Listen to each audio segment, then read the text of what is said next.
Hello అండి. ఈరోజు మన కిచెన్‌లో చాలా ఈజీగా, సింపుల్‌గా, హెల్తీగా చేసుకునే ఒక మంచి బ్రేక్‌ఫాస్ట్ రెసిపీ, దానికి కాంబినేషన్‌గా ఒక మంచి చట్నీ రెసిపీని కూడా చూపించబోతున్నానండి. ఎప్పుడు మనము జొన్న పిండితో జొన్న రొట్టెలే కాకుండా ఒక్కసారి ఇలా హెల్తీగా బ్రేక్‌ఫాస్ట్ చేసుకోండి. ఒకే పిండితో 2 రకాల బ్రేక్‌ఫాస్ట్ చేసుకోవచ్చండి. రుచి చాలా బావుంటదండి. రోజు తినే ఇడ్లీ, దోస, ఉప్మా, జొన్న రొట్టె రుచి మర్చిపోతారండి. తిన్నా కొద్దీ తినాలనిపిస్తాయండి. బరువు తగ్గాలనుకున్న వారికి, డయాబెటీస్ ఉన్నవారికి, లేదంటే హెల్తీగా బ్రేక్‌ఫాస్ట్ చేసుకునే వారికి మంచి బ్రేక్‌ఫాస్ట్ అండి. అంత టేస్టీగా ఉంటది. మరిక ఏమాత్రం ఆలస్యం చేయకుండా హెల్తీగా బ్రేక్‌ఫాస్ట్‌ని ఎలా చేయాలో చూద్దాం రండి.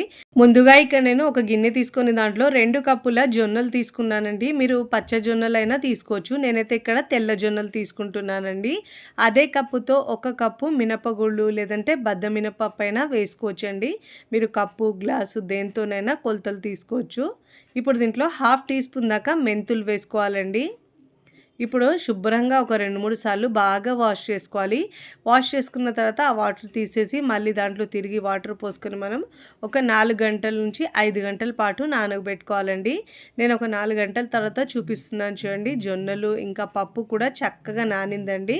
ఇప్పుడు ఈ పప్పులో నుంచి వాటర్ వంపేసి ఇప్పుడు మిక్సీ జార్ తీసుకొని పప్పు, జొన్నల్ని మిక్సీ జార్లో వేసుకొని అవసరాన్ని బట్టి వాటర్ యాడ్ చేసుకోవాలండి. బ్యాటర్ అనేది పల్చగా ఉండొద్దండి. ఎందుకంటే మనం ఇక్కడ ఒకే బ్యాటర్తో 2 రకాల బ్రేక్‌ఫాస్ట్ చేస్తున్నాం కాబట్టి, ఫస్ట్ టైం నా ఛానల్ చూస్తున్న వాళ్ళు ప్లీజ్ నా ఛానల్‌ని సబ్స్క్రైబ్ చేసుకోండి, లైక్ చేయండి, పక్కనున్న బెల్ ఐకాన్ని ప్రెస్ చేయండి. ఇలా ప్రెస్ చేయడం వల్ల నేను పెట్టే వీడియో నోటిఫికేషన్ ముందుగా మీ హోమ్ పేజ్‌కి వస్తాయండి. ఇలా చక్కగా మెత్తగా గ్రైండ్ చేసుకున్న తర్వాత ఈ పిండిని మనం గిన్నెలోకి తీసుకోవాలి. ఇదే విధంగా మొత్తం పిండిని గ్రైండ్ చేసుకొని ఇదే మిక్సింగ్ బౌల్లోకి వేసుకోవాలండి. ఇక్కడ నేను యూజ్ చేసే ప్రోడక్ట్స్ ఏమైనా మీకు కావాలంటే డిస్క్రిప్షన్లో లింక్ ఇస్తానండి. అక్కడ నుంచి మీరు బై చేసుకోవచ్చు. ఇలా పిండి మొత్తాన్ని గ్రైండ్ చేసుకుని తీసుకున్న తర్వాత ఇప్పుడు బాగా బీట్ చేసినట్టు ఒక 2-3 నిమిషాల పాటు ఇలా బాగా మిక్స్ చేసుకోవాలండి. ఇలా చక్కగా మిక్స్ చేసుకుంటే మనకు పిండి అనేది చక్కగా ఫర్మెంట్ అయ్యి ఇడ్లీలు, దోశలు, వడలు చాలా సాఫ్ట్గా చాలా బాగా వస్తాయండి. ఇలా 2-3 నిమిషాల తర్వాత ఇలా బాగా మిక్స్ చేసుకున్న తర్వాత మూత పెట్టేసి ఒక 6 గంటల పాటు పిండి పులియడానికి పెట్టుకోవాలండి. నేనైతే ఇక్కడ ఓవర్ నైట్ పిండిని పెట్టుకుంటున్నాను. మార్నింగ్ మీకు చూపిస్తాను చూడండి పిండి అనేది ఎంత చక్కగా పులిసిందో. చూడండి పిండి అనేది చక్కగా పులుస్తుందండి. ఇలా స్పూన్తో బాగా మిక్స్ చేసుకోవాలి.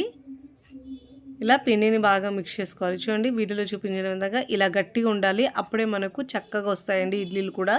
ఇప్పుడు మనం దీనికి కాంబినేషన్గా చట్నీని తయారు చేసుకుందామండి. స్టవ్ మీద ప్యాన్ పెట్టుకొని 1 కప్పు పల్లీలను వేసుకోవాలండి. మంటను మాత్రం మీడియం ఫ్లేమ్లోంచి వేయించుకోవాలి. పల్లీలు మాడిపోతే టేస్ట్ మారిపోతుందండి చట్నీ టేస్టు.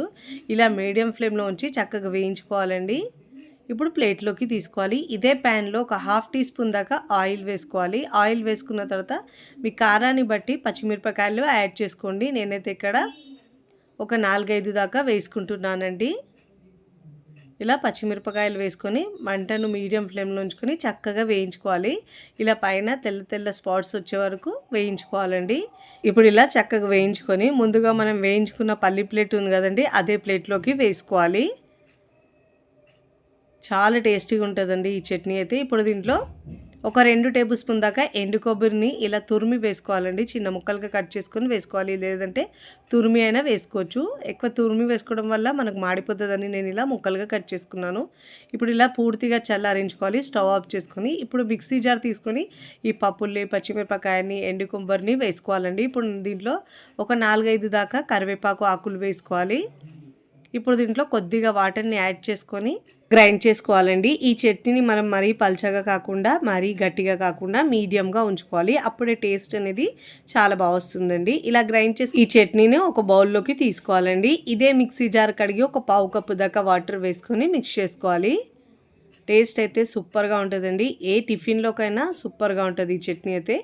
ఇప్పుడు ఇలా వాటర్ వేసుకున్న తర్వాత స్పూన్తో బాగా మిక్స్ చేసుకోవాలి. కన్సిస్టెన్సీ చూడండి, వీడియోలో చూపించే విధంగా ఈ కన్సిస్టెన్సీ ఉండాలండి. ఇప్పుడు దీంట్లో మనము రుచికి సరిపోయినంత ఉప్పు వేసుకోవాలండి. ఉప్పు మీ టేస్ట్ని బట్టి యాడ్ చేసుకోండి. ఇలా ఉప్పు వేసుకున్న తర్వాత స్పూన్తో బాగా మిక్స్ చేసుకోవాలి. ఇప్పుడు ఈ చట్నీకి మనం పోపు పెట్టుకుంటే టేస్ట్ అనేది డబుల్ అయిపోతుందండి. స్టవ్ మీద ప్యాన్ పెట్టుకొని ఇప్పుడు దీంట్లో 1 టేబుల్ స్పూన్ దాకా ఆయిల్ వేసుకోవాలండి. ఇప్పుడు దీంట్లో పచ్చిశనగపప్పు వేసుకోవాలండి. ఒక టీ స్పూన్ దాకా వేసుకోవాలి. ఇప్పుడు దీంట్లో హాఫ్ టీ స్పూన్ దాకా ఆవాలు, జీలకర్ర వేసుకోవాలి. రెగ్యులర్గా మనం పోపు ఎలా పెట్టుకుంటామో సేమ్ అదే విధంగా పోపును పెట్టుకోవాలండి. ఇలా పోపు పెట్టుకోవడం వల్ల చట్నీ రుచి ఇంకా బాగుంటుందండి.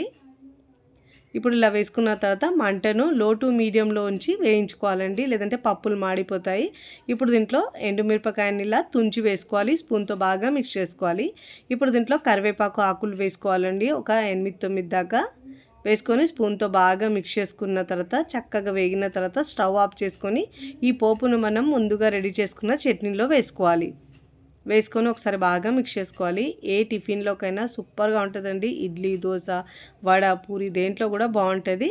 ఇప్పుడు మనము బ్రేక్ఫాస్ట్ని ఎలా చేసుకోవాలో చూద్దాం రండి. ముందుగానే ఈ పిండితో మనము 2 రకాల బ్రేక్ఫాస్ట్ చేసుకుంటున్నాం కాబట్టి ముందుగా ఇలా పిండిని మనము ఒకసారి బాగా మిక్స్ చేసుకోవాలి. ఇప్పుడు ఇలా చక్కగా మిక్స్ చేసుకోవాలండి. ఒకవేళ పిండి చాలా గట్టిగా అనిపిస్తే కొద్దిగా వాటర్ని యాడ్ చేసుకోవాలి. నాకైతే కన్సిస్టెన్సీ పర్ఫెక్ట్గా ఉందండి. ఇప్పుడు దీంట్లో రుచికి సరిపోయినంత ఉప్పు వేసుకొని బాగా మిక్స్ చేసుకున్న తర్వాత ఇక్కడ నేను ఇడ్లీ ప్లేట్ తీసుకునే దానికి ఆయిల్ని ఇలా అప్లై చేసుకున్న తర్వాత బ్యాటర్ని దీంట్లో వేసుకోవాలండి. ముందుగా నేను ఇడ్లీ పాత్రను ఇలా కడాయిని స్టవ్ మీద పెట్టుకొని ఒక హాఫ్ గ్లాస్ వరకు వాటర్ వేసుకొని బాగా వేడి చేసుకున్నాను. ఇప్పుడు ఇలా ఇడ్లీ ప్లేట్ పెట్టుకొని మీడియం ఫ్లేమ్లో ఒక 10 నిమిషాల పాటు ఉడికించుకోవాలండి. ఈలోపు నేను మరొక స్టవ్ మీద ఇలా ప్యాన్ పెట్టుకొని వాటర్ చిలకరించి టిష్యూ పేపర్ లేదంటే క్లాత్తో తుడుచుకోవాలండి. ఇలా తుడుచుకున్న తర్వాత దోశ పిండికి అయితే మనం కొద్దిగా వాటర్ని యాడ్ చేసుకొని ఇలా పిండిలో మిక్స్ చేసుకున్న తర్వాత 2 గరిటెలు పిండి వేసుకొని వీలైనంత పల్చగా స్ప్రెడ్ చేసుకోవాలండి. ఇలా అన్ని వైపుల్లో తిప్పుతూ చక్కగా మంచి గోల్డెన్ కలర్ వచ్చే వరకు కాల్చుకోవాలండి. మంటను మీడియం టు హై ఫ్లేమ్లోంచి ఇలా మంచి క్రిస్పీగా కాలిన తర్వాత ఫోల్డ్ చేసుకొని ప్లేట్లోకి తీసుకోవాలండి. మరొక వైపు తిప్పే అవసరం లేదండి. ఇక్కడ మనకు ఇడ్లీలు కూడా రెడీ అయిపోయినాయండి. ఒక 10-12 నిమిషాల తర్వాత చూపిస్తున్నాను చూడండి. ఇలా వేలికి తడి తగలలేదంటే ఇడ్లీలు చక్కగా ఉడికినట్టండి. కాస్త చల్లారిన తర్వాత ఇలా మనం స్పూన్ని వాటర్లో డిప్ చేసుకొని ఇడ్లీలు తీసుకుంటే చక్కగా వస్తాయి. చాలా ఈజీగా, సింపుల్గా, హెల్తీగా చేసుకునే బ్రేక్ఫాస్ట్ ఎలా వచ్చిందో మీ అభిప్రాయాన్ని నాకు కమెంట్ ద్వారా తెలియచేయండి. ఇక్కడ మీకు తుంచి చూపిస్తాను చూడండి. దోశ క్రిస్పీగా ఇంకా ఇడ్లీ సాఫ్ట్గా చాలా బాగుంటుందని, నోట్లో పెట్టుకుంటే కరిగిపోయే విధంగా ఉంటుంది. ఈ చట్నీ కాంబినేషన్ అయితే భలే రుచి ఉంటుందండి. చూస్తుంటేనే తెలుస్తున్నాయి ఇడ్లీలు ఎంత మృదువుగా వచ్చిందో. పిల్లలు పెద్దలు కూడా చాలా ఇష్టంగా తినే హెల్దీ బ్రేక్ఫాస్ట్ అండి. వీడియోని లైక్ చేయండి, లైక్ చేసి హై బటన్ ని నొక్కండి. ఫ్రెండ్స్, ఫ్యామిలీకి షేర్ చేయండి. మరికొన్ని టేస్టీ, సింపుల్, క్విక్ రెసిపీస్ కోసం నా ఛానల్ని సబ్స్క్రైబ్ చేసుకోండి. Thanks for watching. బాయ్.